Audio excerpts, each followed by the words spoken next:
Hola, ¿cómo están? Bienvenidas, bienvenidos, bienvenides esta tarde a el domingo de cierre de esta maravillosa fiesta del libro y la rosa. La verdad es que es el tercer día de un festejo maravilloso. Imagino que todas y todos ustedes, igual que yo, lo están disfrutando muchísimo. Así que a mí se me inflama el orgullo Puma, tengo que decirlo. Me siento muy orgullosa de nuestra Universidad Nacional, me siento muy orgullosa de la Coordinación de Difusión Cultural y de su gente, y me siento muy orgullosa porque en este momento de la historia de la UNAM, de las discusiones, de la sociedad mexicana, etcétera, etcétera, tenemos una mesa como esta. Quiero aprovechar también para saludar de manera especial a la Coordinación para la Igualdad de Género de la UNAM y a nuestra coordinadora, la doctora Tamara Martínez Ruiz, que como ustedes ven está incluida en el programa. Yo no soy Tamara, soy Sandra Lorenzano y me da muchísimo gusto de verdad saludarles. Déjenme que eche un poquito mi rollo. Prometo no comerles mucho tiempo a les invitades. Pero esta mesa se llama En los caminos LGBTIQ+, diversidad y corrientes literarias. Es difícil callarme a mí demasiado si vamos a hablar de literatura. Entonces, permítanme empezar con algo de la memoria, algo de nuestra historia mexicana. Sor Juana escribió aquellos versos maravillosos que decían: ser mujer ni estar ausente no es de amarte impedimento. Ser mujer ni estar ausente no es de amarte impedimento. ¡Caramba! Nuestra décima musa de verdad hacía esas confesiones, pues de esa manera se abre el debate sobre la literatura, la diversidad y las disidencias sexogenéricas. Yo, a partir de esto, voy a presentar a quienes nos acompañan y después quiero contarles alguna otra cosita. Vamos a hablar por orden alfabético, la única desordenada soy yo, pero vamos con Adiós al futuro, que nació en Guadalajara, México, en 1982, es artivista intersex transdisciplinar. Su producción artística se desarrolla entre las artes visuales, escénicas y audiovisuales, el pensamiento crítico y la experimentación en distintos medios. Actualmente dirige la ONG Laboratorio de Narrativas Divergentes, desde la que produce y disemina toda la obra multimedia producida en torno al proyecto intersexual, a la vez que colabora con distintos proyectos de la escena nacional como iluminadora y BJ. ¿Qué es BJ? BJ, eso. Gracias, adiós al futuro. Espero que no tengamos que decir mucho adiós al futuro, más bien adiós al presente y que tengamos un gran futuro. Depende de la perspectiva. Ok, gracias. András Yaret Hernández Ramírez es psicoterapeuta, especialista en educación sexual integral, disidencias sexogenéricas y en la prevención de la violencia con motivo de género, coordinadora y fundadora del colectivo Resistencia No Binaria, tallerista, capacitadora y colaboradora independiente desde hace 10 años en distintas iniciativas de ley para el reconocimiento de los derechos humanos de las poblaciones LGBTIAQ+. Bienvenida. Gracias. Y Germán Paley, con quien comparto mucho, incluida alguna parte del ADN, parece, dicen por ahí. Nació en 1978 en Buenos Aires, Argentina, es museólogo social, arte educador, agitador cultural y traductor. A lo largo de su formación educativa y carrera profesional, ha desarrollado experiencias en ámbitos vinculados a la cultura, la educación y el arte, un tránsito múltiple que atraviesa y conjuga la palabra, la imagen, la construcción pedagógica en torno a la práctica artística y el universo museo. Actualmente es editor general de la revista Chilango, llevando los temas especiales de postura social con perspectiva de género y respeto por la diversidad. Bienvenides, invitades. Permítanme, después de citar a Sor Juana, si ustedes me dan chance, yo quisiera contar esto. Citamos a Sor Juana hace un momento, el silencio y la condena que castigaron a Sor Juana, tanto en su afán de conocimiento como en su deseo de libertad, siguieron silenciando y condenando durante los siglos siguientes cualquier desvío a la norma heteropatriarcal, o eso que la gente suele llamar, 300 millones de comillas pongo, la normalidad. Silencio y condena que aún pesan en tantos y tantos lugares a lo largo y ancho de nuestro país, de nuestro continente, y podríamos irnos más lejos, la verdad. Les recomiendo, para quienes duden de esto o para quienes se han dedicado a negarlo, el informe 2020 de la Fundación Arcoíris, donde dice que las encuestas del CONAPRED, de nuestro Consejo Nacional para Prevenir la Discriminación, ubican a las personas LGBT en los primeros lugares de entre las poblaciones con los mayores índices de discriminación de nuestro país y revelan que viven inmersas en un contexto de discriminación e intolerancia. 6, escuchen esto, 6 de cada 10 personas LGBT fueron discriminadas cada día en el periodo de la encuesta y el 53% sufrió acoso, expresiones de odio y violencia física en diversos ámbitos. Estamos hablando de uno de los grupos marginales y marginados más vulnerables y más discriminados de nuestro país. México ocupa el segundo lugar del continente, después de Brasil, por crímenes de homofobia y transfobia.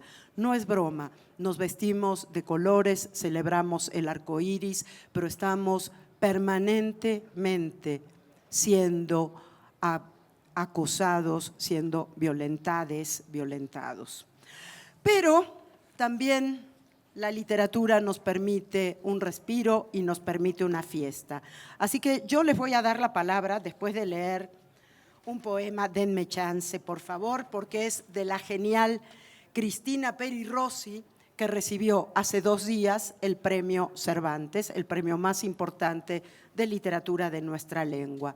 Y el poema se llama Ca Foscari y dice así: te amo como mi semejante, mi igual, mi parecida, de esclava a esclava, parejas en la subversión al orden domesticado.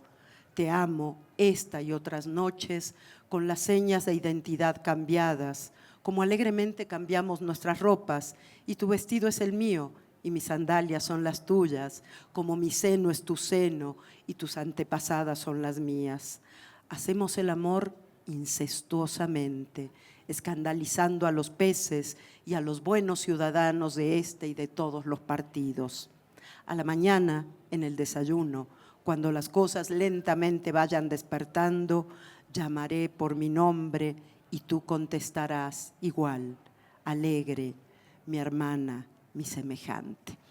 Pues con Cristina Peri Rossi, un aplauso para la gran Cristina, que por cierto vale mucho la pena escuchar el discurso que pronunció, que escribió, pero leyó una actriz en su lugar al recibir el Cervantes, les decía hace 2 días, un discurso comprometido, feminista y a favor de la diversidad y la disidencia sexogenérica. Así que adiós al futuro, hola a ti. Hola, hola. Te paso la palabra para que nos cuentes un poco qué te sugiere el título de esta mesa. Sí, bueno, habíamos estado ya afortunadamente en otros espacios juntos, aquí con Andras y con Germán, y ya hemos estado como tratando de hilar varios temas, ¿no?, que se intersectan mucho. En el caso de la intersexualidad, pues es todavía un paréntesis, ¿no? Y es todavía, hablabas hace rato de estadísticas que son muy lamentables. En esas estadísticas ni siquiera se nos considera a la población intersex. Entonces, de esos números tan fuertes que nos acabas de dar, pues imaginemos ahora a otro grupo dentro de este gran grupo de la diversidad que está todavía al final, ¿no?, que es la I, que pareciera de invisibles, pero es de intersexuales, y que es un tema pues que a través justamente del arte y la cultura hemos estado visibilizando como colectivo desde hace algunas décadas. El movimiento intersex es un movimiento muchísimo más nuevo, a diferencia del LGBT, porque la experiencia intersexual es un tabú y sigue siendo un secreto. Entonces, en México y en la gran mayoría de países del mundo, cuando nacemos personas que nuestro cuerpo no deja, pues claramente esa lectura, ¿no?, que socialmente hemos hecho de lo que es femenino, lo que es masculino, y no nomás hablando de género, el sexo también al final del día es una construcción social.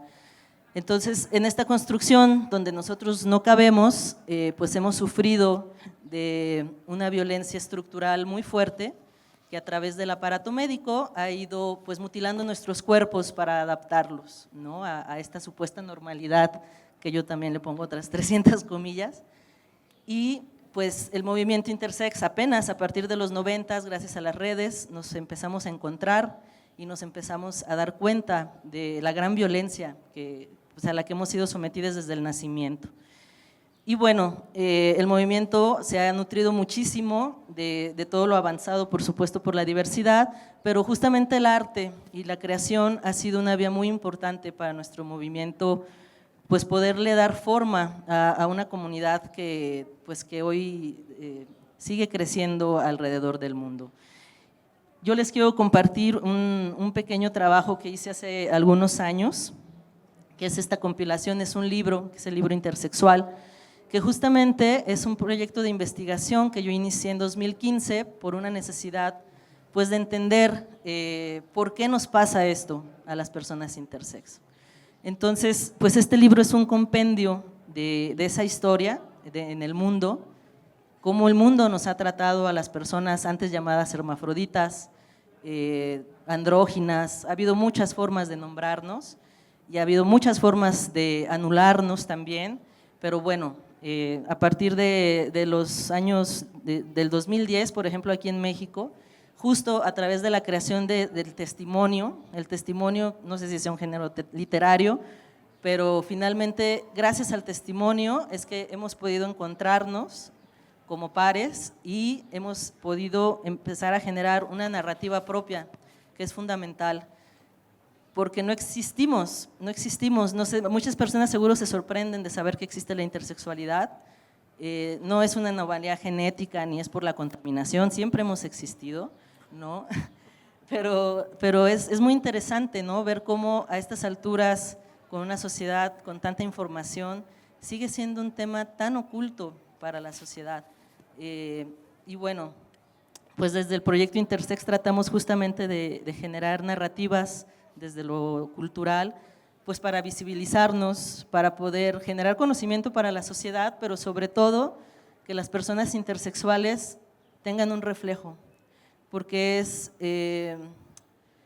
pues es muy violento no encontrar referentes, ¿no? Les quiero leer un par de textitos rápidamente. Uno justamente habla del discurso médico sobre nuestros cuerpos y el otro es una pues experiencia sobre la hospitalización, ¿no? Entonces les quiero leer, esta es una nota de Alta de 1997 en el Centro Médico Nacional de Occidente. Todos los hospitales de tercer nivel aquí en México, de manera protocolaria, de manera cotidiana, realizan estas cirugías que modifican permanentemente nuestros cuerpos, con un montón de consecuencias que aún no han sido visibilizadas, que no están siendo investigadas y que están siendo totalmente ignoradas por la sociedad. Dice el doctor Villarruel: edad 15 años 8 meses, portadora de hiperplasia suprarrenal congénita, variante perdedora de sal, manejada en este hospital desde el mes de vida. Su control ha sido en los últimos años de regular a bueno, aún sin menarca, a pesar de que inició su desarrollo puberal a los 11 años. En octubre del 90 se le realizó una vaginoplastia tipo Hendren y una clítororeducción, posteriormente 2 retoques. La edad ósea, hace un año, a los 15 años, dejó de tener crecimiento. Esto es en términos médicos, les explico, una clítororeducción pues es una mutilación de clítoris evidentemente, y una vaginoplastía pues es generar una vagina artificial en un cuerpo, en este caso pues de niños, de gente muy pequeñita, asumiendo justamente, ¿no?, que todos somos heterosexuales, que todos somos cisgénero y nos vamos a adaptar a lo que nuestros genitales marcan en el momento del nacimiento, ¿no? Entonces, esto se refiere a estas cirugías en específico, se refieren pues a violaciones, a hacerte una vaginoplastía para que se mantenga abierta, tienes que estar constantemente haciendo inserciones de objetos en el tracto vaginal. Entonces son violaciones que se hacen en los hospitales, violaciones que luego se recetan en casa, que los hacen pues los padres a sus mismos hijos, justamente pues para librarnos de la normalidad, librarnos del estigma social, ¿no? Se supone que esto es para ayudarnos a adaptarnos mejor en el mundo. Pero bueno, actualmente estos procedimientos, que además son realizados obviamente sin consentimiento, somos niños, somos bebés muchas veces, son considerados tortura. Entonces, bueno, terminando el paréntesis, solo quiero terminar con una frase que me parece súper fuerte, que dice, la exploración física actual presenta discreto hirsutismo, no acné, glándula mamaria Tanner 4, genitales externos con apariencia aceptablemente femenina, ¿no? Podemos, si quieres, en la segunda leemos el otro texto. Perfecto, sí. Bien, sigamos. Adiós al futuro. Y le paso la palabra a Andras. Adelante, para que nos cuentes un poco qué te sugiere a ti el título de esta mesa. Por favor, Andras. Claro que sí. Antes que nada, pues muchas gracias a todos por estar acá y también por la invitación. Y pues justamente, o sea, me parece muy acertado que haya habido esta mesa, porque usualmente pensamos en la literatura cuando abrimos un libro, no sé, o sea, usualmente lo que vemos ahí es un masculino genérico. Vemos todos los poetas, los escritores, Y la verdad es que aquí yo les pregunto, más específicamente a las mujeres y personas que no se identifican ni como mujeres ni como hombres, como es mi caso, ¿quién sí se siente representada al 100% con la O? Levante su mano, ¿quién sí? Que diga, sí, por supuesto. Pero ¿qué dije? Quien no se identifique como mujer, que no se identifique ni como hombre y tampoco pues podría ser como mujer. Digo, bueno, en dado caso de que su identidad de género sí vaya en ese entorno, perfecto, pero en ese sentido solo fue una persona. Entonces, es bien importante que hablemos qué pasa con otras poblaciones, también en la literatura. Voy a rescatar mucho lo que decía Adiós al futuro, porque, bueno, al menos yo represento un poco, o sea, y digo, no quiero decir que a todo el mundo porque no es así, pero bueno, voy a hablar desde mi persona. Soy una persona no binaria. Yo sé que este tema también igualmente parece muy nuevo, pero así como lo dijo Adiós al futuro, las personas no binarias existimos desde milenios atrás. ¿Cómo está eso? Simplemente vámonos a nuestros antepasados, aztecas, mexicas, mayas. No sé si por ahí ustedes ubican a una deidad dual que se llama Ometeotl. ¿Les suena? Si no les suena, por favor, esa es su tarea como mexicanes. Investiguen sus raíces, cuáles son sus deidades. Entonces, esta deidad precisamente es una deidad dual, que al mismo tiempo es lo femenino y lo masculino sin poderse separar. Cuando hablamos de la no binariedad, habla de que no nada más estamos en un solo género, permanente, exclusiva o integralmente, sino que puede ser que estemos en 2, 3 o muchos géneros al mismo tiempo, o a veces, o parcialmente. Quizás para ustedes es muy extraño, pero por eso les digo, hagan su tarea, váyanse a investigar estas raíces que tenemos de aquí de México y van a encontrar que tenemos un montón de culturas que manejaban más de 2 géneros. Es decir, no nada más existían mujeres y hombres, existían más. Y si no me creen, a ver, levante su mano, ¿quién conoce a las personas mushes de aquí de Oaxaca? Excelente. A ver, las personas mushes no son mujeres trans. Se confunde mucho y se cree que son mujeres trans, pero no lo son. Si ustedes hablan con una persona mushe, les va a decir, bueno, soy eso y todo lo contrario. Porque exactamente, o sea, es otro género más que existe, porque no podemos pretender meternos solamente en 2 cajitas. O eres mujer o eres hombre.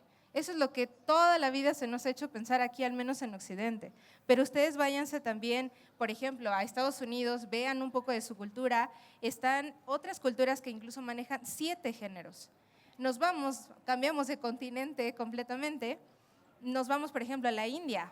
En la India están les hijras, ¿no? Entonces, o sea, son otras personas que tienen otro género.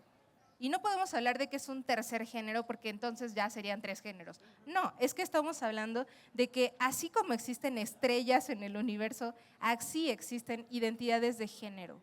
Esto de la identidad de género, ¿qué es? Porque aquí tenemos a veces una confusión entre lo que es el género, el sexo y la identidad de género y un montón de cosas. Digo, para hacer un resumen. Sexo, que es también lo que ahorita nos estaba mencionando, Adiós al futuro, y que viene siendo también una construcción social y que nos lleva a estas cirugías horribles, no consensuadas, justamente de cuerpos pequeños. Básicamente el sexo es todas las características internas y externas que hace que nuestros cuerpos sean como sean, ya. Y tampoco vamos a hablar de que solamente haya 2 maneras de cuerpo, porque en realidad hay muchísimas.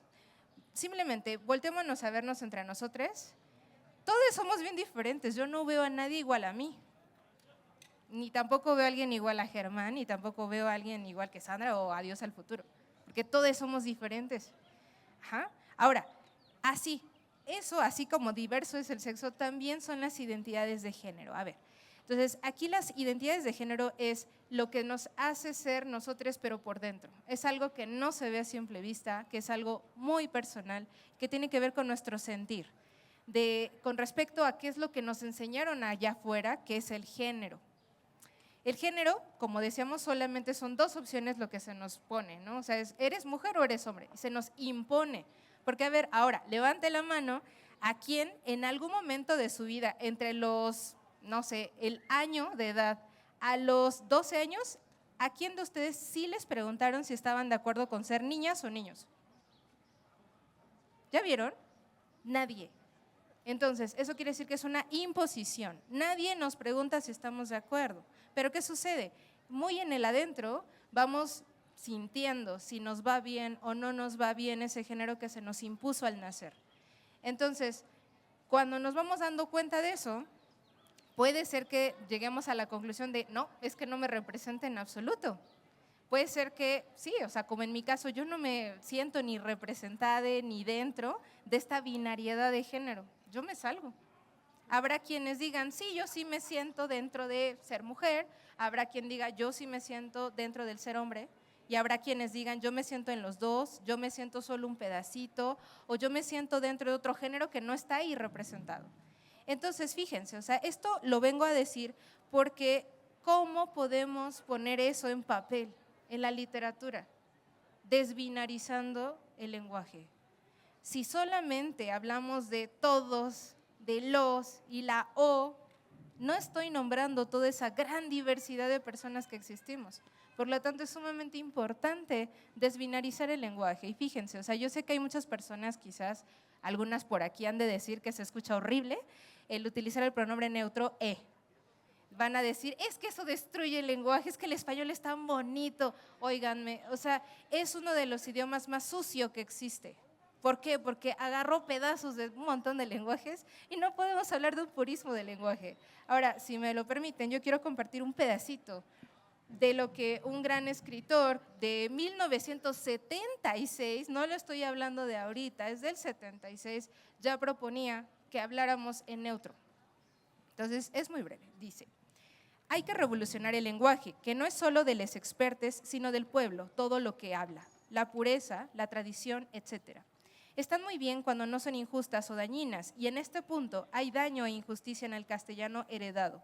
Por eso, en la 160 millonésima parte que me corresponde de la propiedad que compartimos les hispanohablantes, y en el supuesto de que algunas otras 160 millonésimas partes se unan a la idea, yo me propongo no utilizar más el género masculino en su sentido genérico, sino que utilizaré la variante en e o cualquier otra solución análoga que no oculte a la mujer, al menos hasta que otros más listes propongan soluciones mejores. ¿No están cambiando los ingleses su sistema tradicional de medidas por el métrico decimal? ¿No cambiaron los sueques el sentido de circulación por carretera? ¿Por qué no pueden darles españoles este ejemplo de ingeniería lingüística al mundo, retocando su idioma para que no induzca al sexismo? Esto lo dijo Álvaro García Meseguer, que era miembro de la Junta Directiva de la Asociación para la Expansión Cultural en 1976, en un artículo que se llama Sexismo y lenguaje. Entonces, fíjense cómo es que no es una idea millennial, no somos una moda, y es importante que vengamos a ponerlo sobre la mesa hoy. Muchas gracias, Andras. Sí, el tema del lenguaje es uno de los temas como más simbólicos de la capacidad que tenemos de incluir o de excluir, ¿no?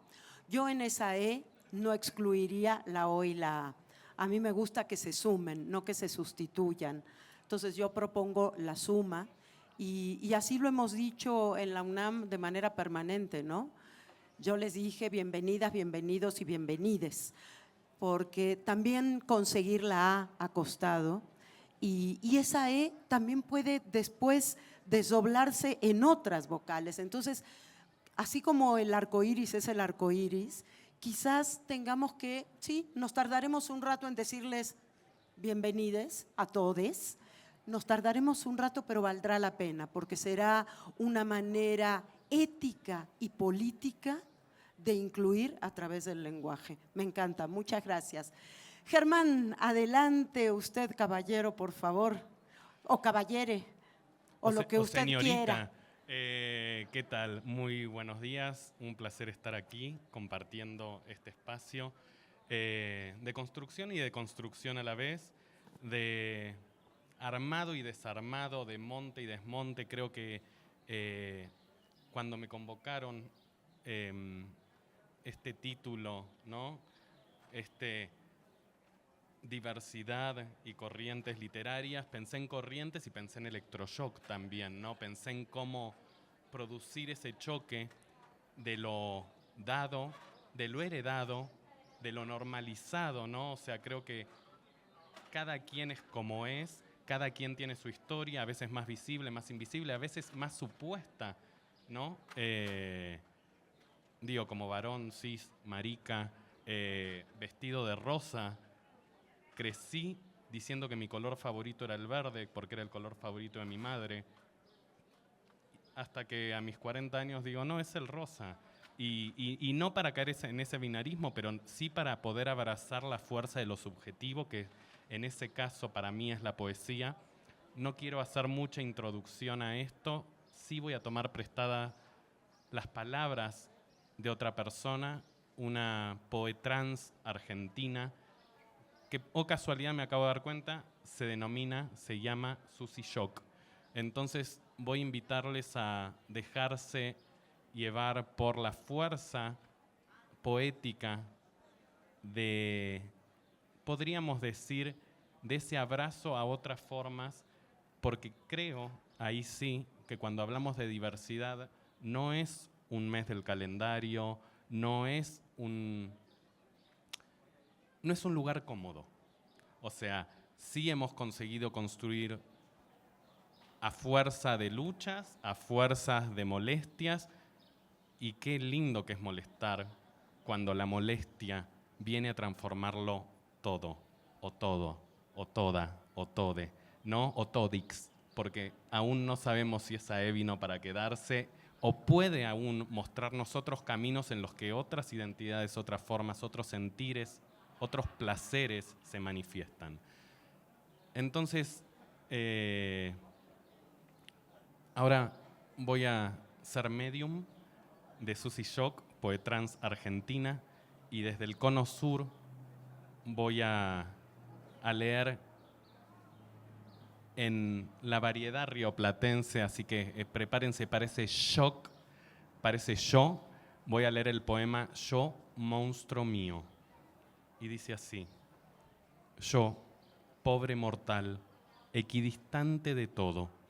Yo, DNI, Documento Nacional de Identidad 20.598.061. Yo, primer hijo de la madre que después fui. Yo, vieja alumna de esta escuela de los suplicios, amazona de mi deseo. Yo, perra en celo de mi sueño rojo. Yo reivindico mi derecho a ser monstruo. Ni varón, ni mujer, ni XXI, ni H2O. Yo, monstruo de mi deseo, carne de cada una de mis pinceladas, lienzo azul de mi cuerpo, pintora de mi andar. No quiero más títulos que cargar, no quiero más cargos ni casilleros donde encajar, ni el nombre justo que me reserve ninguna ciencia.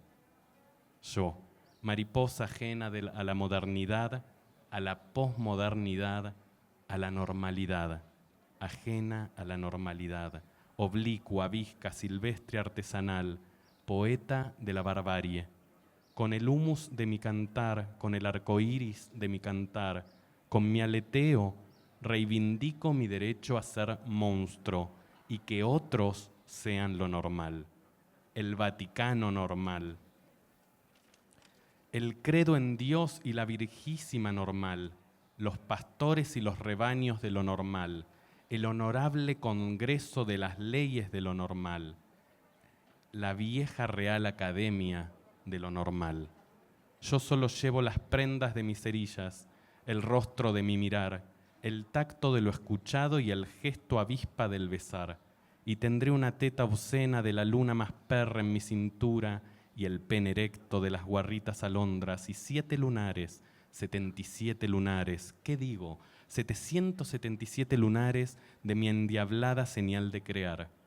Mi bella monstruosidad, mi ejercicio de inventora de ramera de las torcasas, mi ser yo entre tanto parecido, entre tanto domesticado, entre tanto metido de los pelos en algo, otro nuevo título que cargar, ¿baño de damas o de caballeros? ¿O nuevos rincones para inventar?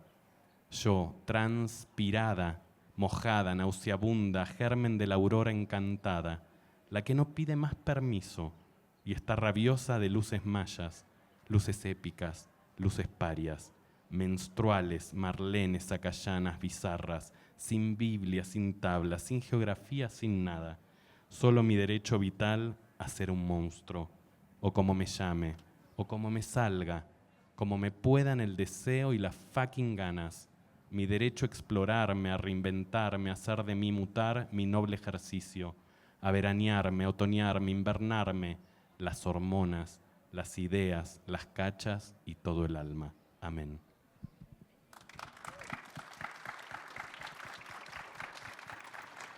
Aplauso para la gran poetrans Susi Shock y claro, para la lectura de Germán. Yo quería recordar, porque a veces se nos olvida, y por eso agradezco mucho esto Adiós al Futuro, que has traído un poco de historia y de memoria, porque a veces se nos olvida lo que han costado los derechos conseguidos. Y se nos olvida que la primera novela lésbica latinoamericana es de 1981, antier, ¿no?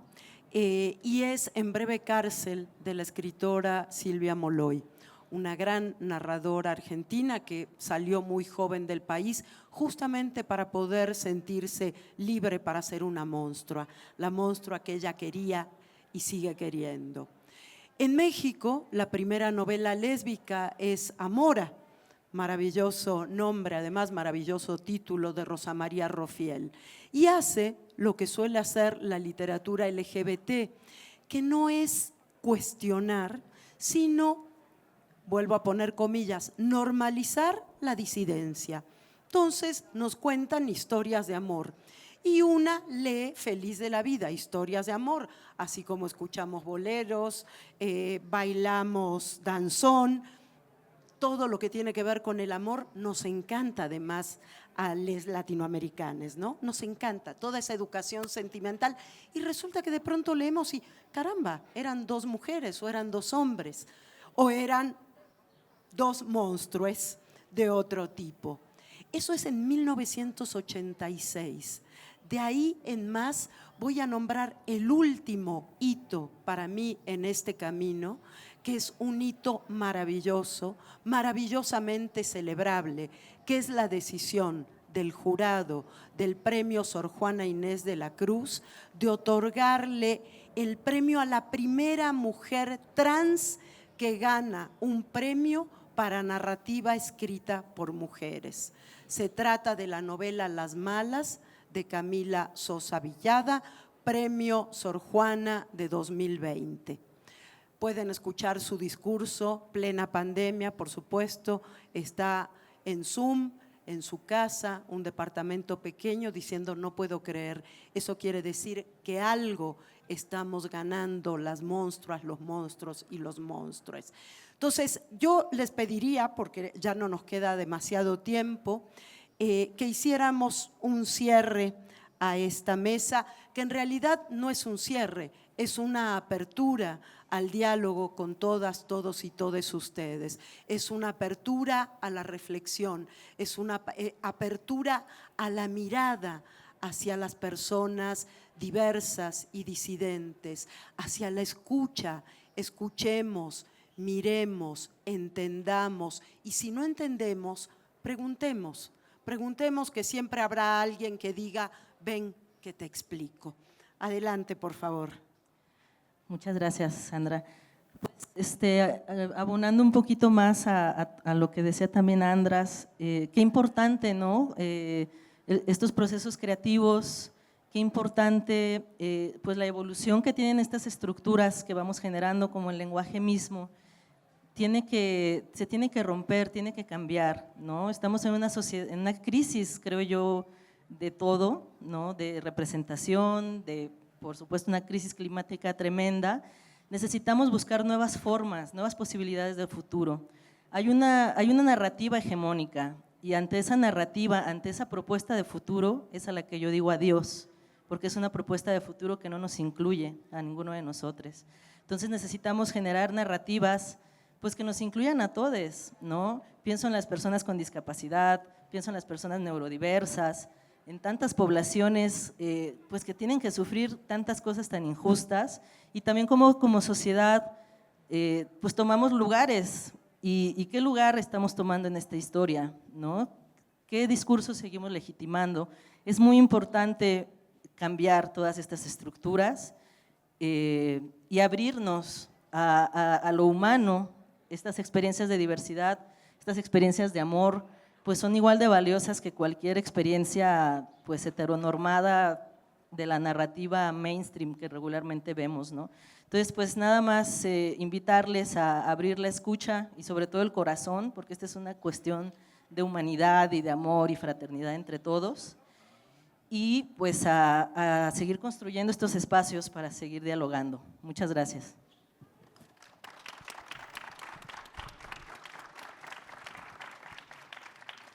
Gracias, adiós al futuro. A ese futuro yo también le digo adiós. Aquí todos le decimos adiós. Andras, por favor. Pues mi lema, de hecho en redes sociales, para quien me tengan ahí, es orgullosamente anormal. Yo les invitaría a que precisamente, o sea, sí, ¿por qué no? Defiendan su derecho a ser monstruos, a salirse de esa normalidad y para ello cuestionen todo, no se crean absolutamente todo lo que les venga, ¿no? O sea, sino cuestiónenlo y cuestiónenle, como bien decía Dios al futuro, con el corazón, no nada más con la mente, porque con la mente podemos ponernos un montón de frenos, hagámoslo desde el corazón, sintámonos, ¿no? O sea, justamente a mí me gusta mucho esta palabra de sentipensar, entonces es conectar lo que pienso con lo que siento, entonces permitamos hacer eso Y ya nada más como anuncio parroquial, justamente para quienes quieran saber un poco más de qué pasa con esto de la diversidad sexual o cómo podemos utilizar un lenguaje más incluyente, pueden seguirnos en nuestras redes de Resistencia No Binarix, así con X al final, porque en el mes de mayo vamos a brindar unos talleres que van a hablar sobre eso. Entonces, yo les seguiría invitando también a que sigan expandiendo sus saberes. Entonces, pues muchas gracias por haber escuchado, por estar aquí y justo también por estarnos escuchando desde el corazón.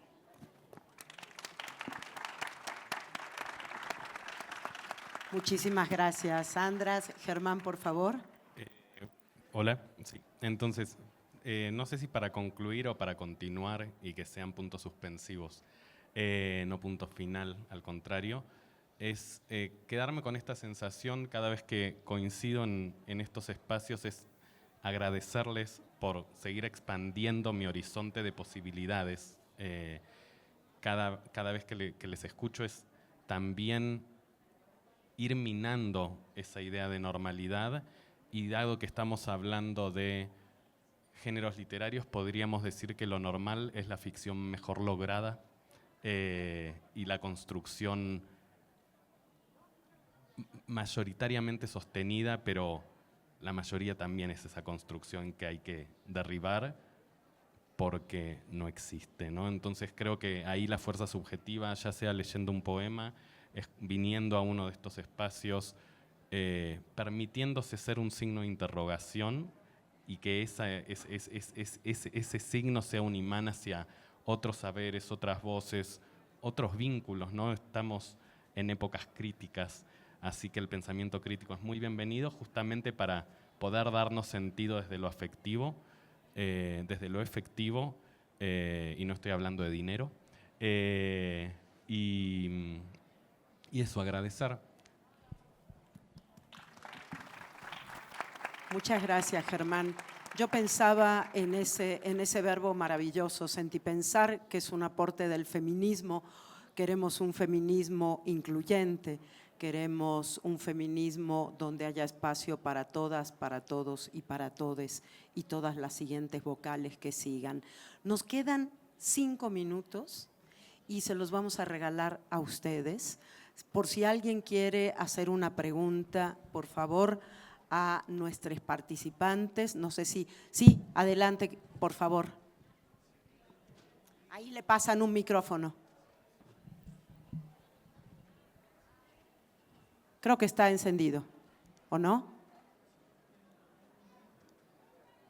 Chicas, chico. Ah, perdón, sí. Gracias. Gracias, nada más para saber si nos están ofreciendo algún libro. Estoy viendo uno al frente que se llama el libro, no alcanzo, el libro intersexual. Este libro lo publicamos en 2018 con 17 Editorial, aquí de la Ciudad de México. Es una edición muy chiquita, de 500 ejemplares. Yo aquí traigo algunos si a alguien le interesa, y si no, los invito a www.intersex.mx. Ahí pueden encontrar tanto el libro como toda la producción artística que hemos hecho en estos años. Muchas gracias. Y aprovecho también como eso aviso queríamos parroquial, decir. Vaya, digo, si quieren otras voces, zambullirse en otras voces, otras narrativas, en el Ágora del MUAC, ¿él o la? Ah, mira, olé. En el Ágora del MUAC estamos ahí. Está una feria de libras, así que va a haber un montón de fanzines y publicaciones desde la diversidad hacia la diversidad para poder navegar esas aguas. Sí, excelente. Es el momento de conseguir aquí los libros que quieran leer, a los que se quieran asomar, que tienen que ver con este tema de la diversidad y la disidencia LGBTIQ+, y también todas las letras que se sumen. En algún momento, Amaranta Gómez Regalado, persona mushe, mujer, si se considera mujer trans, decía eso de LGBT, etcétera, etcétera, más, decía, ¿por qué no le ponemos el signo más antes de la L? Porque ya éramos diverses mucho antes de que se decidiera lo que era lo LGBT. Y me pareció súper interesante también como propuesta. Querías hacer una pregunta, ¿verdad? Sí, por favor, adelante. Sí, bueno, las redes de resistencia no binaria, o sea, tenemos YouTube, tenemos Facebook, tenemos también Instagram, nos pueden buscar así, Resistencia No Binarix, con X al final, que de hecho es jugando con el lenguaje. Ahí pueden ver los talleres que vamos a tener próximamente y bueno, ahí justamente también van a poder checar material que ha sido escrito por personas no binarias. Entonces, pues les invitamos un montón a que chequen nuestras redes sociales para pues seguir expandiendo sus mentes. Gracias. Muchísimas gracias y me parece que de esta manera damos por cerrada nuestra mesa con un enorme aplauso a nuestras 3 personas invitadas que nos enriquecieron y nos abrieron otra mirada. Gracias.